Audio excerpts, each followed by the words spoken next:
Такого подарка ингушские энергетики ждали давно. Тягачи, автовышки, бригадные и бурильно-крановые машины. Ключи от нового транспорта специалистам вручает главный инженер Россети «Северный Кавказ» Виктор Абаемов.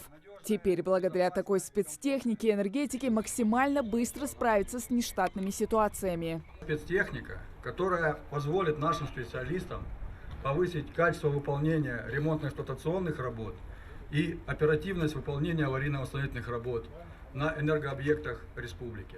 Это уже вторая линия спецтехники, которую в этом году получают ингушские энергетики. Современные спецавтомобили, готовые к выполнению производственных задач, станут для специалистов незаменимыми помощниками, уверенным в ведомстве. Хочу сказать, что в этом году мы на 100% ингушский филиал будет обеспечен всей необходимой техникой по всем направлениям. Это бытовая деятельность, это технический блок, это блок реализации услуг. Специалисты признаются, без новой техники им приходилось тяжело. От этого напрямую зависит и качество предоставляемых услуг. Старые спецавтомобили часто из-за длительной эксплуатации и большого износа выходили из строя. На наш РЭС выдана спецтехника, именно автовышка, которая нам была очень необходима.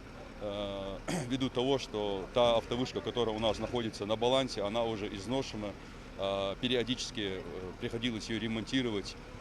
Сегодня с получением данной автовышки все эти вопросы, которые у меня были именно с поломкой автотранспорта, с неисполнением каких-то задач, которые передо мной стоят, они буквально решились махом руки, можно сказать. Всего в этом году автопарк энергокомпании пополнился свыше 50 единицами автотехники. А до конца года в рамках реализации программы снижения потерь «Ингушэнерго» ожидает поступление еще 19 единиц транспорта. Хава Газикова, Адам Далаков, Новости 24.